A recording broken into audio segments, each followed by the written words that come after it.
I'm Eben Miller with theaficionadolifestyle.com.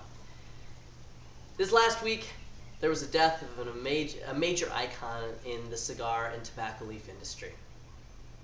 And I wanted to bring a little bit of light to it and bring you to a little bit of knowledge of this great gentleman that stood behind the scenes, but his leaves have adorned some of the best tobacco on the face of the earth.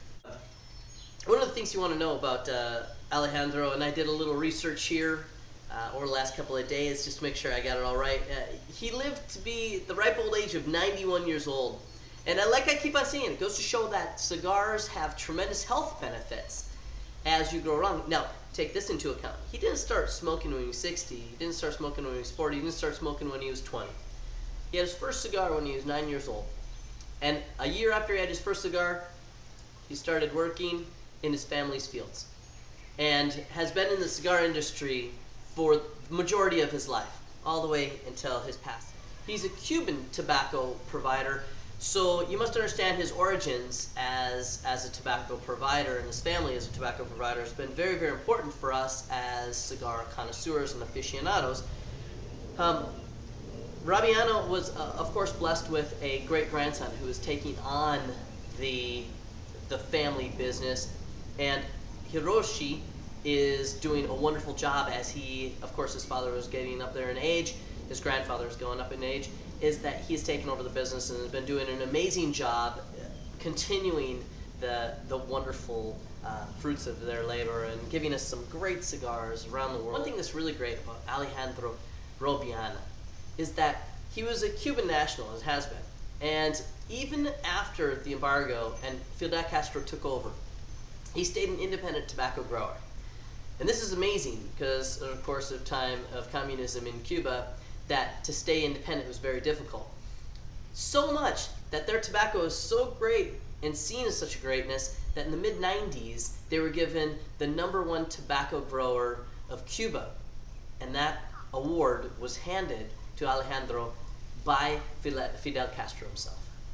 So you can tell that just the strength of the man, the strength of the family in the cigars and the tobacco that they're putting into premium cigars has been just an amazing thing for all of us, and things that we want to take forth.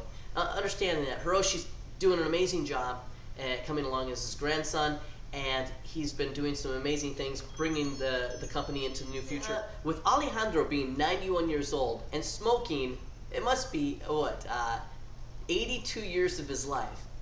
It goes to show that there are tremendous health benefits that come from a longleaf tobacco. Not like smoking a cigarette, but tremendous great benefits for living long and healthy life. That I'm going to be writing an article very, very soon. I've been doing a tremendous amount of study into this and seeing why is it important that we take natural herbs into our body. Cigars are one of those with a longleaf tobacco. Tea, coffee bean, of course our wines, and other great herbs that come from the earth that help us live a much healthier and much more successful, more powerful life that most people don't want to talk about. And that's why I created the Aficionado Lifestyle, is to talk about those guilty pleasures and that they don't have to be that guilty anymore, and that we can take those in and have a great life with them. And so as the torch is passed from Alejandro to Hiroshi, I'm going to go and sit on my dock tonight. I'm going to toast them with a nice 30-year-old Lefroy and a wonderful medium Maduro Robusto cigar, and I just want you to do the same. Go out there and thank the people that have come before us that allow us to enjoy our lives that much better. I'm Eben Miller with theaficionadolifestyle.com.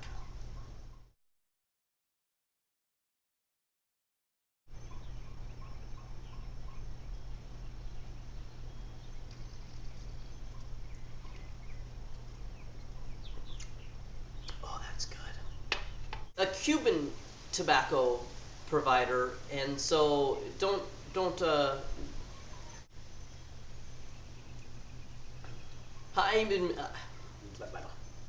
Alejandro Robiana, tobacco.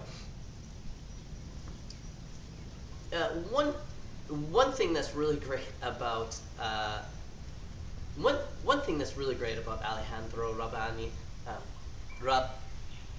one thing that's really great about Alejandro Robiana